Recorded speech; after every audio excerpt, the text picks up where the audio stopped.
Meet again, this time for the 10th lecture in a series of the course on comparative public administration. And today we are going to look at bureaucracy in some more detail. In fact, look at the degenerated or the dysfunctional form of bureaucracy as opposed to what Weber had envisaged as an ideal type of bureaucracy, the rational legal bureaucracy. A recap of what we did during the last lecture. We looked at the definition of bureaucracy and examined various definitions forwarded by authorities in public administration. And of course, two of the most important persons who talked about bureaucracy were Karl Marx and Weber. We also looked at the origin of bureaucracy, how historically it had developed, how even in fact in the times of Qing dynasty in Canada many thousand years ago, we had a bureaucratic system which was called mandarins. Karl Marx, when he talked about his dialectical materialism theory and also about the exploitation of the poor by the rich, brought in the concept of bureaucracy and thought that it was also an exploitative agent in the whole setup, and actually created a gulf between the rule and the ruled, between the ruler and the ruled. However, Weber had a more positive definition and concept of bureaucracy. He thought that bureaucracy was definitely needed to run the affairs of the state because a continuity in the state was required and someone had to do those basic things which all states do, those basic functions. For example, tax collection, law and order, trade, foreign policy, and above all, defending the country. So the Weberian concept of bureaucracy incorporated a very ideal kind of a structure in its concept. It talked about a rational legal setup. And we looked at what the concept was. It had certain characteristics. There had to be a hierarchy to be followed by all bureaucratic organizations, from the lower rung to the highest echelon of the bureaucrat. There had to be a relationship between the lower officer, the subordinate, and the superior or the supervisor. And this was extremely necessary to ensure certain amount of discipline. And also, each representative of the bureaucracy was supposed to work in accordance with law. हर नुमाइंदा bureaucracy का, हर अफसर, administrative अफसर जो था, weber के मुताबिक उसे एक खास तरीक़ाकार से चलना पड़ेगा और वो तरीक़ाकार बेस्ड होगा डिसिप्लिन पे और कवानीन पे। वो उसकी हदें मुकर्रर कर दी गई कि आपका ये काम है, आपके अफसर का ये काम है, उसके अफसर का ये काम है, आपकी ये पावर्स हैं, आपके अफसर की ये पावर्स हैं, और उनके ऊपर जो साहब बैठे हैं उनकी क्या पावर्स हैं। एंड दोज पावर्स, और वो पावर्स जो हैं आपकी, वो आपको कानून बख्शता है। आपके पास एक लीगल अथॉरिटी होती है, क्योंकि बेसिकली जो भी ब्यूरोक्रेट है वो एडमिनिस्टर तो लॉ कर रहा है।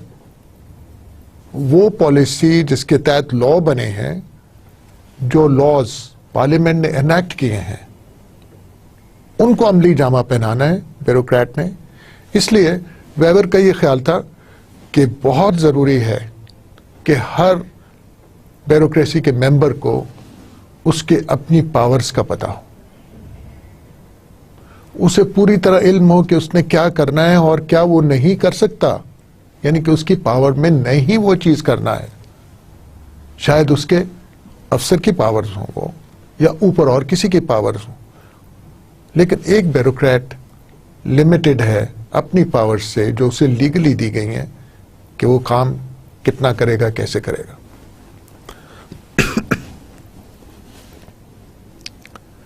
अब फिर इसकी बात हुई एडवांटेजेस की कि जनाब इसके फ़वाइद क्या हैं, और फ़वाइद की एक लंबी लिस्ट हमने देखी थी लास्ट टाइम कि कैसे इस किस्म की ब्यूरोक्रेसी बड़े डिसिप्लिन तरीके से सर्विस प्रोवाइड कर सकती है, क्योंकि हर चीज जो है प्लान्ड है, लेड आउट है, क्लियर कट है। आपने हर बंदे को यूनिफॉर्मली ट्रीट करना है, इसलिए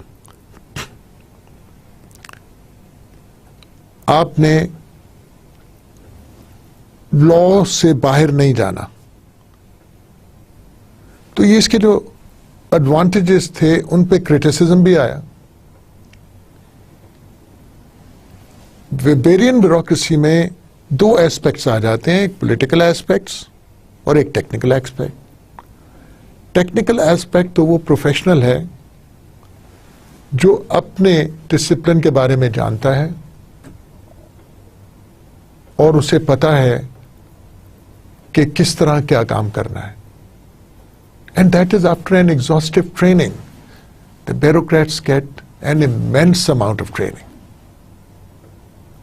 So at the end of the day, they are expected to know quite a bit about their subject and what work they have to do and how they have to dispense things. और जो political aspect है, वो laws हैं, वो politicians हैं जो laws को enact करते हैं और उन लॉज को ब्यूरोक्रेसी इंप्लीमेंट कर रही है। तो ये पॉलिटिकल और एक टेक्निकल लोगों का एडमिनिस्ट्रेशन में हर वक्त इंटरेक्शन रहता है, जो इलेक्टेड रिप्रेजेंटेटिव है और जो रिक्रूटेड ब्यूरोक्रेट है। आमतौर पे ये समझा जाता है कि हमारे जैसे मुल्कों में टेक्निकल लोगों की ज़्यादा से होती है, क्योंकि वो अपने सब्जेक्ट का बहुत ज़्यादा नॉलेज होता है उनके पास बनिस्बत पॉलिटिशियंस के। तो आमतौर पे हायर लेवल ऑफ ब्यूरोक्रेट्स जो हैं वो पोलिटिसाइज्ड हो जाते हैं हमारे यहाँ, और इस तरीके से एक किस्म की पोलिटिसाइजेशन या पॉलिटिकल पार्टी के साथ लॉयल्टीज का सिलसिला शुरू हो जाता है। तो ये क्रिटिसिज्म और लिमिटेशंस भी हैं इस सिस्टम की, और लिमिटेशंस ये भी हैं कि चूंकि आप बहुत रिजिड हैं, आपने मक्खी पे मक्खी मारनी है, और जो लॉ आप डिस्पेंस कर रहे हैं, फॉलो कर रहे हैं, उसमें कोई डिस्क्रिशन नहीं है। तो अगर कोई स्पेशल सर्कमस्टांसेस आते हैं तो वो आपके लिए मैनेज करना बहुत मुश्किल हो जाते हैं, क्योंकि आमतौर पे एक ब्यूरोक्रेट यही चाहता है कि वो बिल्कुल लेड डाउन प्रोसीजर्स के मुताबिक चले, और जहां उसे कोई प्रोसीजर नहीं नजर आता वहां पे वो हिचकिचाता है, डर सा जाता है कि मैं क्या करूं या ना करूं। And that was one of the major criticisms and limitations of the bureaucratic setup which was highlighted by certain authorities. In fact, as we go along, we'll see that Michael Crozier, a Frenchman, went into details of how bureaucracy was performing in his times. Quite a few decades after Weber came up with his ideas in the early 1920s. So we'll today be looking at what Michael Crozier found, that how bureaucracy had behaved over a period of time or evolved over a period of time. We see that in 1922, Weber had highlighted the ideal bureaucracy as an ultimate expression of a trend towards the efficient organization.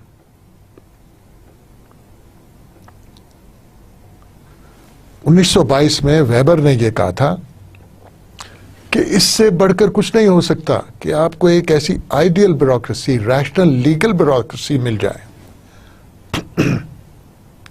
और वो मुल्क के मामला चलाए, और ये trend बहुत ही positive होगा। अब जब क्रोजियर आया तो उसने एक्चुअल केस स्टडीज शुरू कर दी और ब्यूरोक्रेटिक ऑर्गेनाइजेशंस की, खासतौर पे फ्रांस में और यूरोप में, एनालिसिस शुरू कर दिया कि एक्चुअली वो परफॉर्म कैसे कर रहे हैं। So over a period of time how these organizations have been performing and have developed into what kind of systems or setups. And according to Michael Crozier, in 1964, about, let's say, 42 years after Max Weber, he found the situation to be very different from what Weber had envisaged. Let us look at what he found.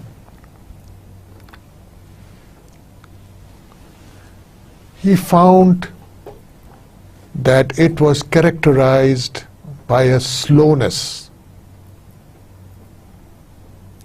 the ponderousness.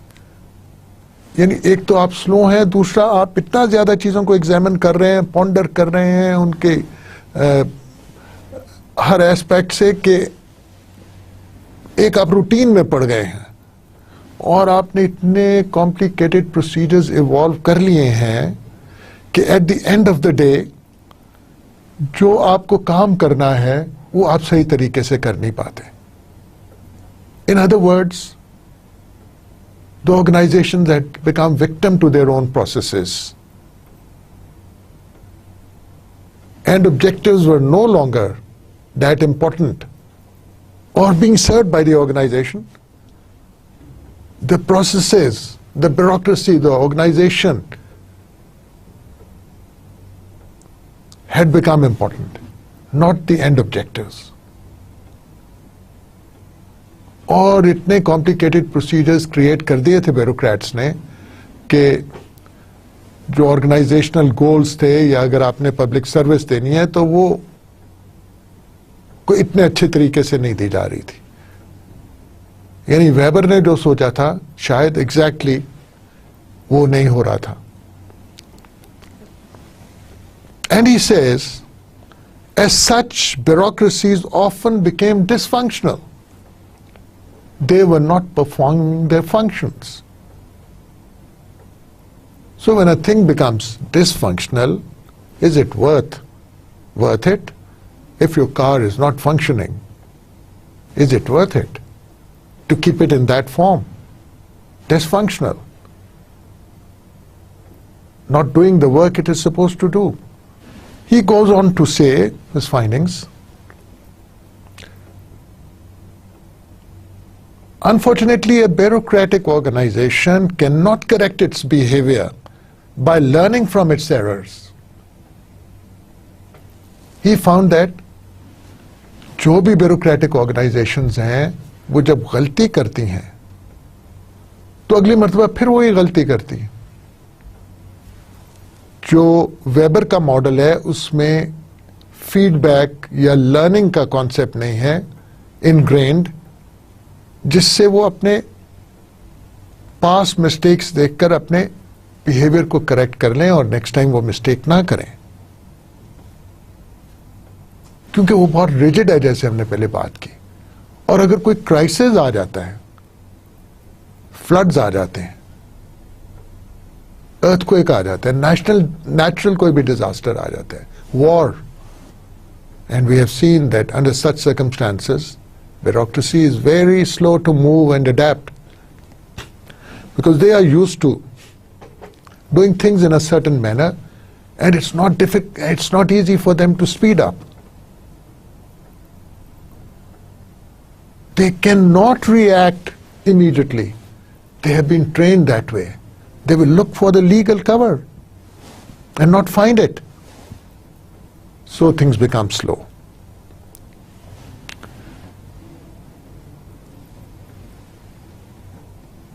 And he thought that since so much industrialization had taken place during this period, technology had gone forward by leaps and bounds. It was more and more important that the bureaucratic organization became speedier. It was able to manage situations which were not there in the book. It was not rigid. It was adaptive, because societies change as technology progresses, and everything has to adapt to the changes. But unfortunately, Michael Crozier found that the Weberian bureaucracy, Weber's ideal bureaucracy, was not capable of adjusting, of changing under changed circumstances.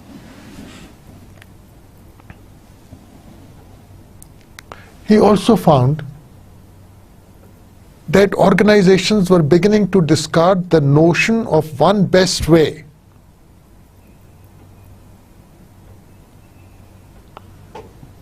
Weber had said that the one best way, the legal way,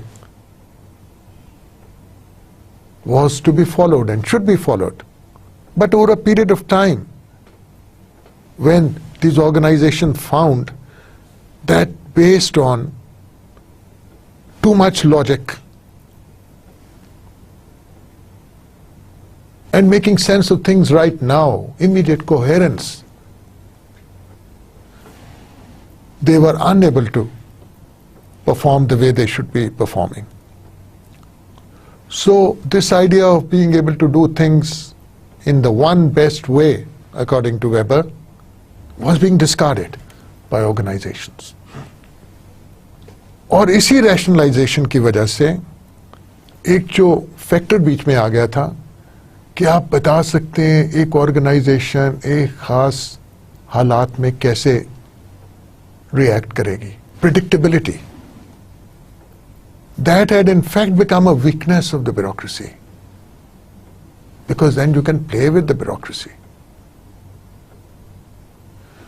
So this was not intended to be so, but the element of predictability became so ingrained in the Weberian concept of bureaucracy that it became one of its limitations.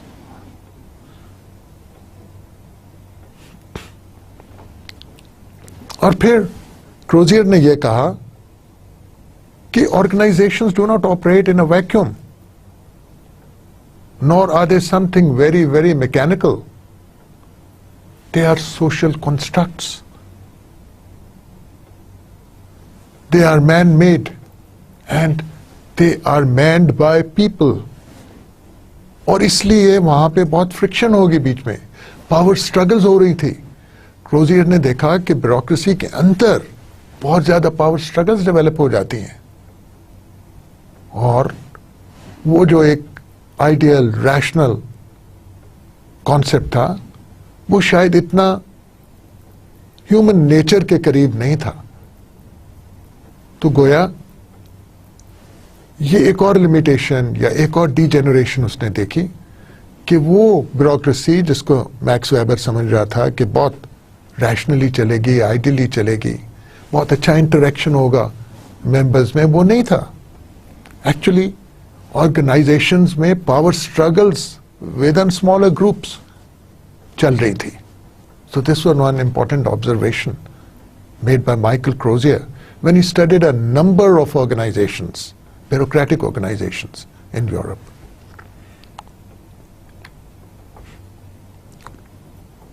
और ये infighting का nature क्या था? Each group fights to preserve and enlarge the area upon which it has some discretion. यानी अगर मेरे पास कुछ power है, मैं उसको गार्ड करूंगा. एक खास ग्रुप जो ब्यूरोक्रेट्स का है, अगर उसको एक पावर है, लेट अस से टैक्स रिबेट्स देने की, तो वो उसको पूरी तरह प्रिजर्व करने के लिए दूसरे ग्रुप्स के साथ फाइट करेंगे विद इन द ब्यूरोक्रेसी। इसी तरह, और वो ये भी कोशिश करेंगे कि उनका जो जोन ऑफ इन्फ्लुएंस है, जो स्फीयर है, जो उनको डिस्क्रिशनरी पावर दी गई है, वो उसको और एक्सपैंड करें और किसी और को उसमें नॉट एट ऑल इंटरफेयर करने की इजाजत दें, यानी limit its dependence upon other groups and accept such dependence only as long as there is no other choice but submission. वो कोशिश करेंगे कि किसी पे डिपेंडेंस ना हो, शूतर बेमहार हो जाए। लेकिन जब और कोई चॉइस ना हो तो फिर वो सबमिट कर जाएंगे कि ठीक है, हम जहां पर हैं वहीं हैं। लेकिन वो प्रोसेस चलता रहेगा, अभी नहीं, दोबारा वही कोशिश करेंगे। Then he said the bureaucratic system of organization is characterized by the existence of a series of relatively stable vicious circles that stem from impersonality and centralization. बिल्कुल सेंट्रलाइज्ड अगर आपने पावर्स कर दी हैं तो नीचे आपको बहुत प्रॉब्लम्स आएंगे और वो मल्टीप्लाई करते जाएंगे, विशियस सर्कल्स की सूरत ले लेंगे। और इसकी वजह क्या होगी? एक तो सेंट्रलाइजेशन और दूसरी इम्पर्सनलनेस ऑफ द ब्यूरोक्रेसी। यानी आप अपनी इमोशंस उसमें नहीं शामिल कर सकते डिसीजन में। आप कोई स्पेशल कंडीशंस में स्पेशल तरीके से किसी केस को ट्रीट नहीं कर सकते। तो जब इस किस्म के इतने रिजिड और इम्पर्सनल रूल्स होंगे और आपको फॉलो करने होंगे और आपके हाथ बंधे हुए होंगे, तो फिर naturally you can't deliver the way you should be delivering. So he thought that perhaps the development of the concept of impersonal rules was not such a great idea. Abstract rules आपने बना दिए थे कि ये हर चीज को cover करेंगे और हर चीज को कवर करना पॉसिबल नहीं है।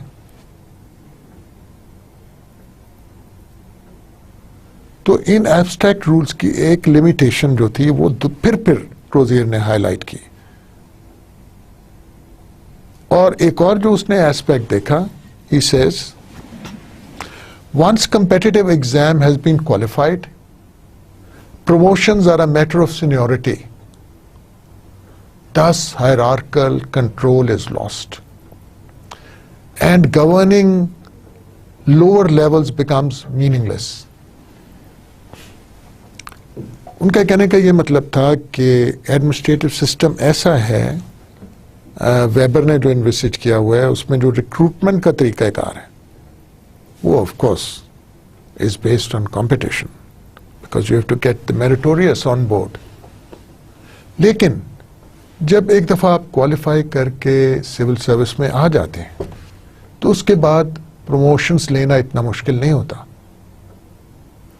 आमतौर पे आपको सीनियरिटी के बेसिस पर प्रमोशंस मिलती जाती हैं, जिसका ये मतलब निकला कि आपकी जो कंट्रोल है या खौफ है या असर है या जो ओबीडियंस आप मांग रहे हैं अपने लोअर लेवल से, वो आपको इतना नहीं मिलेगा। उसकी वजह यह है कि उसे पता है कि ये मेरा कुछ बॉस खास बिगाड़ नहीं सकता, मैंने इसकी जगह होना है कल, मुझे तो प्रमोशंस मिलती जानी है। सो हायरार्कल कंट्रोल का जो एस्पेक्ट था या फिनोमेना था वो डाइल्यूट हो गया। क्रोजियर ने ये देखा ऑर्गेनाइजेशंस में कि कई दफा जो हैं ब्यूरोक्रेट्स अपने बॉसेस को इतनी लिफ्ट नहीं देते। Okay, he is there but I need not be his subordinate in every way all the time. और ख़ास तौर पे जो उस वक्त डेवलप्ड कंट्रीज थी, यूरोपियन कंट्रीज थी, उनमें ये फिनोमेना बड़ा मार्क्ड उसे नजर आया कि कोई इतना टाइट कंट्रोल नहीं है एक दूसरे के ऊपर हायरार्की में, इन तमाम ब्यूरोक्रेटिक ऑर्गेनाइजेशंस में, और उसकी वजह से परफॉर्मेंस एफिशिएंसी सफर करती। फिर वही कह रहे हैं, द सेंट्रलाइजेशन ऑफ डिसीजंस, यानी आपने कोशिश नहीं की कि पावर को कुछ डिसेंट्रलाइज ज्यादा किया जाए। You have concentrated the power at higher levels. The delegation of powers, the decentralization of powers is not that much. This was one of the characteristics he found of the bureaucratic setup in the countries he studied, especially France.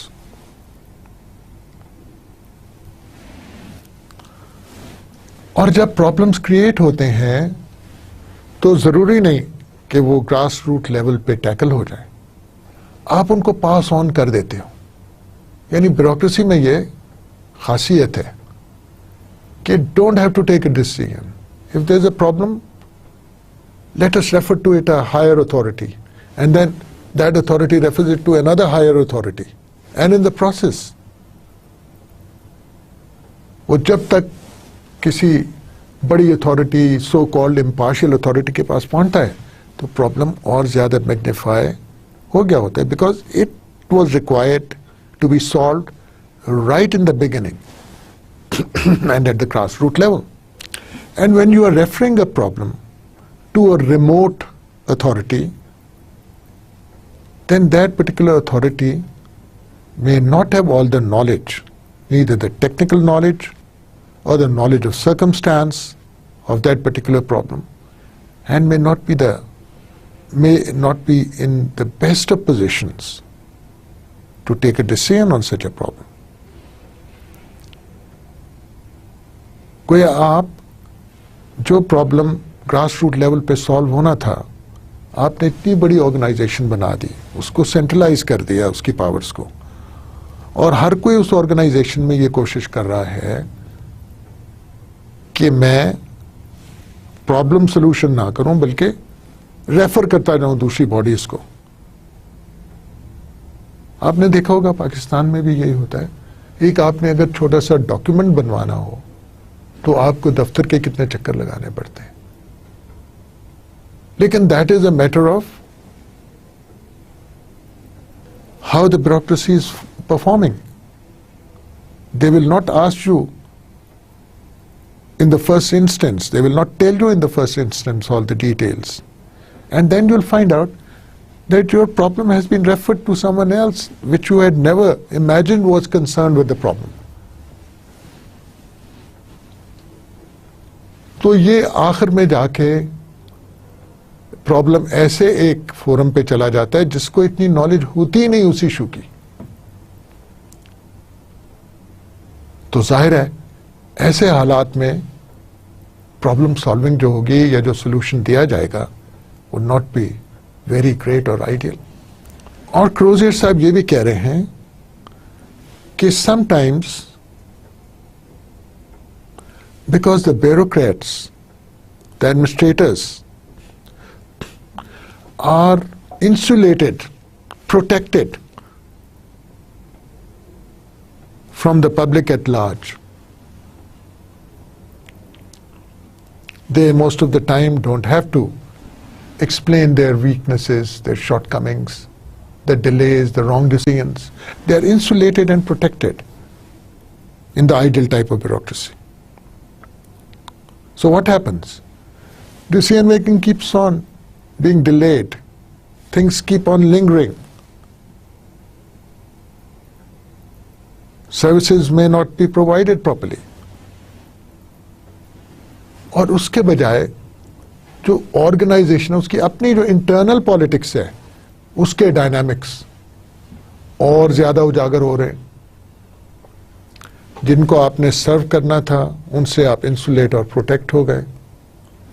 आप आपस में group बंदी कर ली आपने, और हर group जो है अपनी पावर्स बढ़ाने के चक्कर में है। तो ये इंटरनल पॉलिटिक्स जो है वो चलती रहती है ब्यूरोक्रेटिक ऑर्गेनाइजेशंस में, and it is to the detriment of the public at large, or whatever constituency you are serving. If you are the FPR, you are serving the business community and the taxpayer community, but most of the time you are not bothered so much about taking decisions which will streamline the taxation system, or evolving methods which will make it easier for the taxpayer to pay tax. You are most of the time struggling for your own power. I should have more powers. My group should have more powers. I should be able to give rebates. I should be able to waive off taxes. I should be able to, in an appeal, take decisions up to a certain level. So all the time, there is internal politics going on. And in a particular organization, I mentioned the FPR, there would be the customs people and the general sales tax people and the excise people and the income tax people, and they are all trying to become more powerful.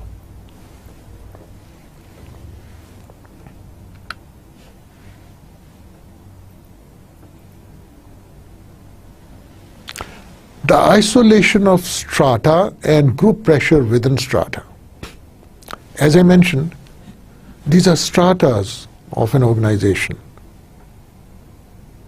The income tax people in the FPR, those personnel who deal with general sales tax or excise or any other new levies which might be there and have become formidable levies for the government.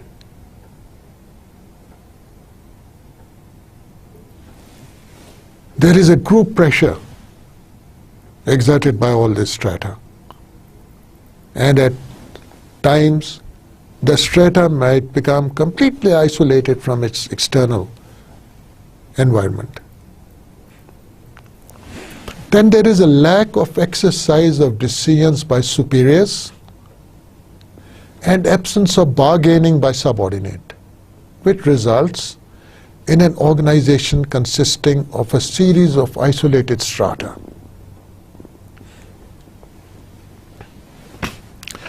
तो जब इस किस्म की organisation में, जैसे FPR का हमने कहा, ये हालात चलते जाते हैं, हायर अप्स जो हैं वो नीचे की बिकरिंग को या पावर स्ट्रगल्स को या पॉलिटिक्स को पनपने देते हैं, because they are a product of that themselves, और maybe the man at the top is himself involved in the power struggle and has a particular loyalty base. So we see a condition developing in which a number of these isolated stratas develop. There might be one strata who nobody cares about, who may not be very politicized or not within the power struggle area. So this is not a very ideal state of affairs for any organization which is getting politicized, which has power struggles, which has infighting, which is isolated from outside, each group only trying to build up its own power, expand its own domain and territory of exercising power.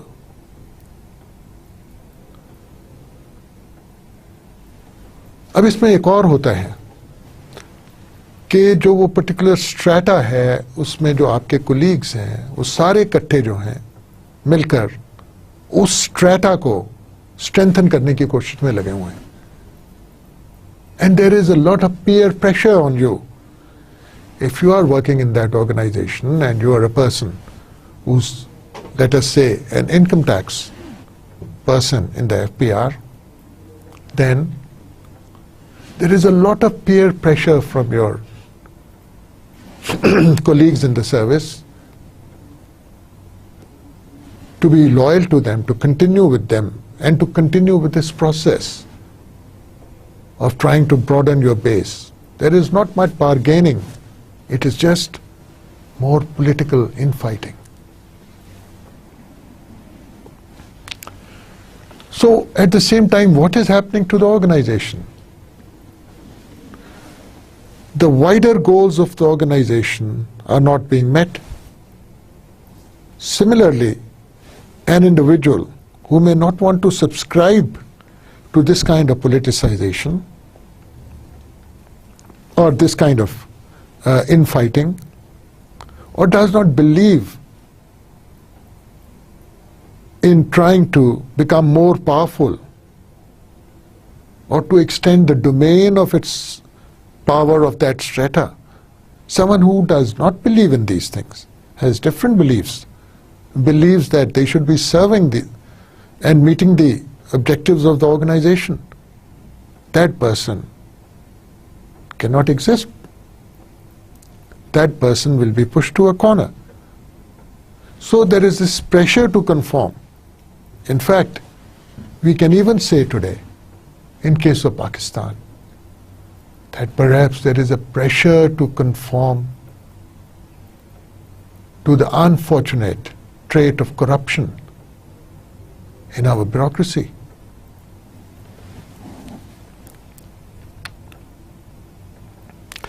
Michael Crozier also found another thing. He found that parallel power relationships were developing within the bureaucracy, which means that in a particular organization, apart from the hierarchical power relationship, there are parallel power relationships developing. As we talked about loyalty to a particular group, or politicization, or someone trying to create a loyal group within an organization. So these parallel power relationships make things more confusing, make objectives of the organization less achievable. Then Michael Crozier is saying, it is not possible to account for every eventuality even by constant addition of impersonal rules or progressive centralization of decision making. As such, groups controlling the remaining zones of uncertainty become powerful. यहाँ वो ये कह रहे हैं कि आप का एक तरीकाकार है काम करने का, आपने रूल्स फॉलो करने हैं, लॉज फॉलो करने हैं, आपने इधर से उधर नहीं होना। अगर कोई नई इवेंट्स आती हैं तो ब्यूरोक्रेसी या आपकी ऑर्गेनाइजेशन ये कोशिश करती है कि अगर उनका रूल्स में पहले जिक्र नहीं है कि उनको कैसे टैकल करना है, तो उनको ऐड ऑन करने के लिए और रूल्स बना लेती है, वो भी इम्पर्सनल होते हैं। और शायद कुछ और सेंट्रलाइजेशन हो जाए to take care of those events which had not been envisaged before. But still, this leaves a lot of ambiguity as to what will happen if a particular event which is not accounted for in your rules comes up. So certain people make use of this ambiguity for their own ends and they become powerful. यानी अगर आपके zones of uncertainty हैं, आप एक तरफ तो बहुत predictable हो, but you can't cover all the situations. So those people who know what situations you can't cover will become powerful. And those who know what might happen within these zones of uncertainty will become powerful.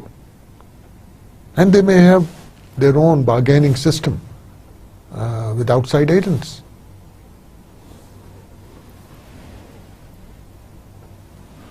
And in the parallel power structures he talked about, certain people may have much more power than they should have. Disproportionate power का मतलब ये है कि आपकी जो legal power है वो limited है, लेकिन आप वैसे उस ऑर्गेनाइजेशन में ज्यादा पावरफुल हो गए हो। ये पॉलिटिक्स की वजह से भी हो सकता है, ये वो जो जोन्स ऑफ अनसर्टेनिटी है उनमें प्ले करने की वजह से भी हो सकता है। So this disproportionate exercise of power, or at least impression that a certain person has that much power, will distort the working of the whole organization. It may make people look up towards that individual who has that distorted amount of disproportionate power, instead of the actual person who should be exercising those powers. So this is again not good for the organizational health. और फिर वही बात है कि क्या आप इन सब हालात को मद्देनजर रख के गोल्स ऑफ ऑर्गेनाइजेशंस को अच्छी तरह मीट कर पाएंगे? Apparently, Michael Crozier thought that it was not possible. Now, what is the current debate in bureaucratic circles? सबसे बड़ी चीज करंट भी नहीं, ये हमेशा से चल रही है, is the control of bureaucrats by elected reps. आपने इलेक्टेड रिप्रेजेंटेटिव्स और ब्यूरोक्रेट्स की रिलेशनशिप को एनालाइज करना है। इसे एडमिनिस्ट्रेटिव पॉलिटिकल डायकोटमी का जो नाम दिया गया था, और जो वुड्रो विल्सन ने बहुत पहले as one of the leading proponents of American administrative theory कहा था कि सेपरेट होना चाहिए, कंप्लीटली सेपरेट होना चाहिए। लेकिन क्या लॉजिकली पॉलिटिशियन और एडमिनिस्ट्रेटर का रोल कंप्लीटली सेपरेट हो सकता है?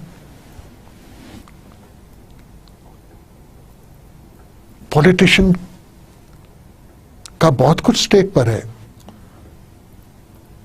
पॉलिटिशियन इलेक्शन लड़के आया है, theoretically and practically supposed to represent the people and know the problems of the people, and also supposed to make policies and enact legislations in keeping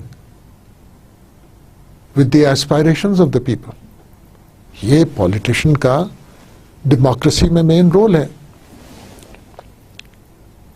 अब दूसरी side पे एक एडमिनिस्ट्रेटर है या ब्यूरोक्रेट है जो मेरिट पे सिस्टम में आया है, रिक्रूट हुआ है, और उसके बाद उसे टेक्निकल नॉलेज अपने सब्जेक्ट की या कुछ सब्जेक्ट्स की इम्पार्ट की गई है, और वो अपग्रेड भी की गई है over a period of time. तो टेक्निकली वो अपने सब्जेक्ट को अच्छी तरह जानता है, बहुत साउंड है, और अगर वो चाहे तो बहुत ज्यादा कंट्रीब्यूशन अपनी फील्ड में कर सकता है।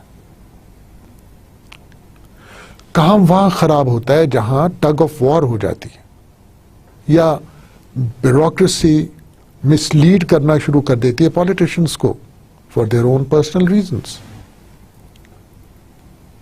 या politicians with some other motives in their mind try to get certain decision made by the bureaucrats जो legally authorized हैं वो decisions करने को, लेकिन politicians to meet their own ends or other motives make them turn and twist those decisions and not let them be on merit. तो ये एक जो है टग ऑफ वॉर सिर्फ पाकिस्तान में नहीं, तकरीबन हर डेमोक्रेटिक कंट्री में चलती रहती है। और ये एक कांस्टेंट प्रोसेस है, एक जेनेरिक प्रोसेस है। इसमें कई किस्म की बारगेनिंग और पोजीशन टेकिंग और power and influence and groups of different sort all come into this.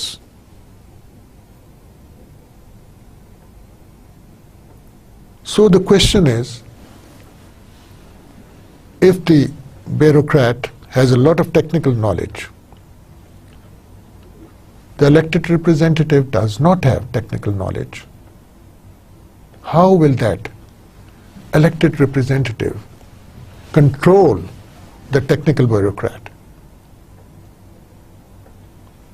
वो तो ले डाउन हो गया, आइडल ब्यूरोक्रेसी में आपने कर दिया कि ब्यूरोक्रेट लीगली चलेगा, उसकी पावर्स पहले ही डिटरमिन्ड है एक खास लेवल पे।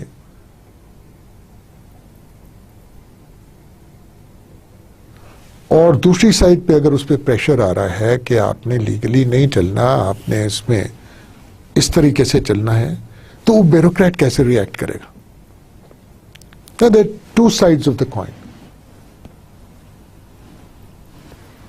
So in this tug of war, each side is trying to dominate the other by hook or crook. But it is definitely a very important issue as to how, in a democracy, the elected reps control the bureaucracy. It is said generally that if the democratic process has been in place for a long period of time, the politicians get trained in administrative issues, and also if the politician has started the career right from the grassroots,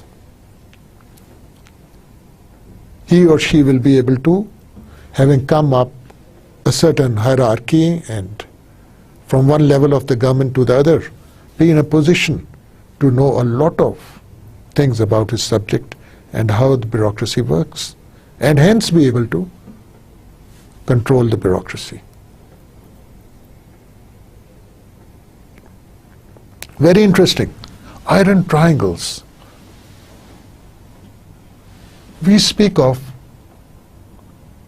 United States as a great democracy. But there's so many things which show you how vested interests are at work.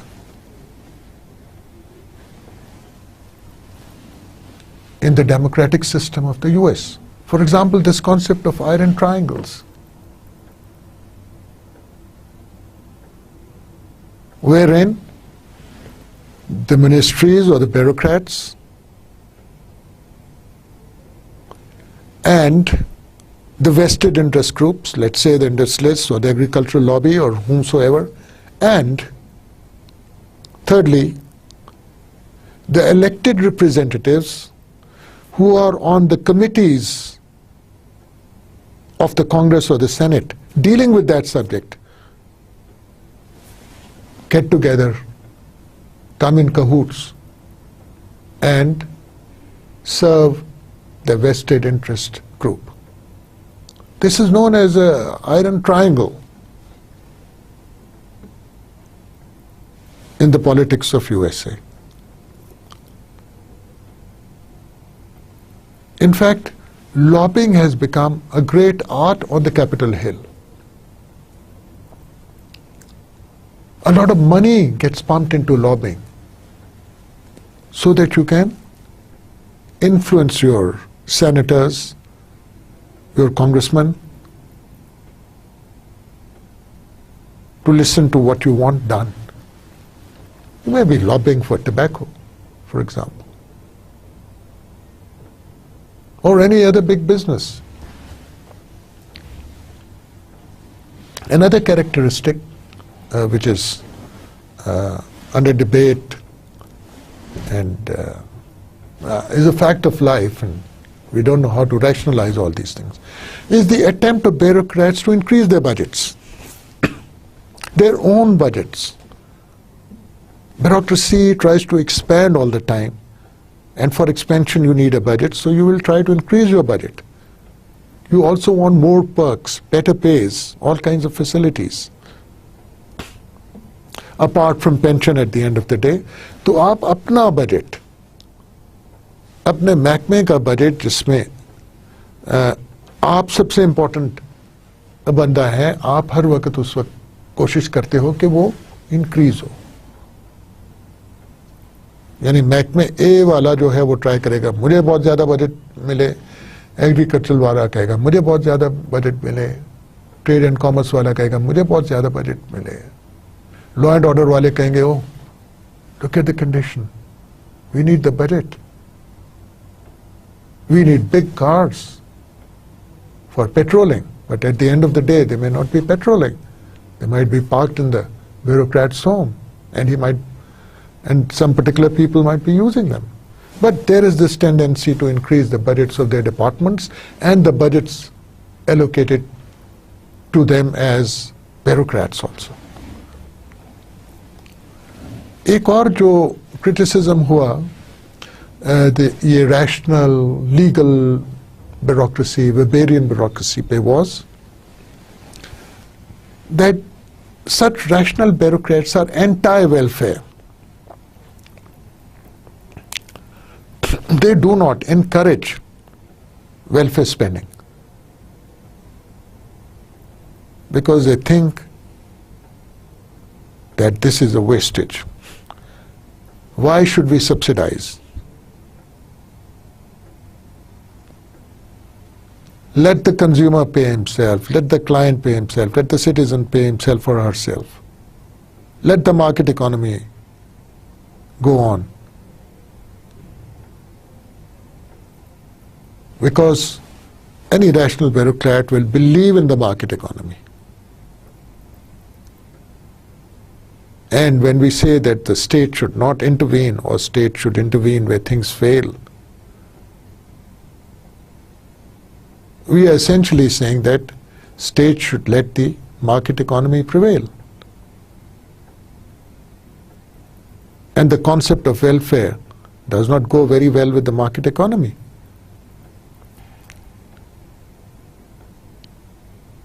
So under these circumstances,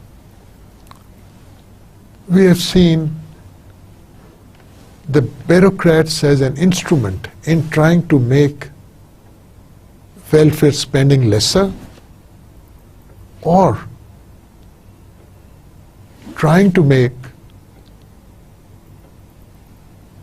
states which are welfare states reduce their expenditure on welfare. And especially so when there is an economic crisis, in times of downturns in the economy, you will find that it is the welfare spending which will be hit the most. यानी आप अगर cut करेंगे सबसे पहले तो welfare spending को करेंगे, subsidies को करेंगे, अनलेस के थोड़ा सा डेवलप्ड और डेवलपिंग कंट्रीज में डिफरेंस हो जाता है, क्योंकि डेवलपिंग कंट्रीज में काफ़ी प्रेशर होता है to subsidize. There is a lot of poverty, a lot of people are living under the poverty line. So there is this tendency of the populace, of civil society to pressurize government into welfare spending.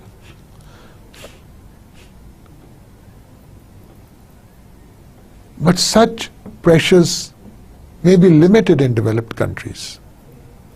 So in times of crisis or financial problems, such countries may try to cut expenditure on welfare. एक और जो बड़ी interesting debate है, that is about the lower level civil servants, their rent-seeking behavior. वो रिश्वत, वो corruption जो lower level पे जाती है, एक तो मेगा करप्शन है. The big bosses up there, the politician and the bureaucrat getting together and doing things which should not be done to make money. Awarding big contracts without going through the proper procedure, or circumventing the procedures in an innovative manner so as to benefit certain quarters. This happens all the time, and perhaps in all countries this happens. It should not, but it does happen. What about the lower level civil servant? Especially in the developing countries, where the difference between the pay of the lowest and the highest is a lot. Basically, the pay is not according to what we can call market rates of the civil service of the bureaucrats in developing countries, not at all. But then, number one, it is not according to market rates. Secondly, there is a lot of difference between what the top bureaucrat is getting and what a clerk or a naib tahsil, the office boy, is getting. So what are the implications? That there is a lot of rent-seeking behavior of lower-level civil servants. You can think of superintendents in various departments, of low-level employees in the police, of a clerk in almost any office, for example. They are out to seek as much rent as possible, to get as much speed money as they can. Because after all, they are supposed to make a living.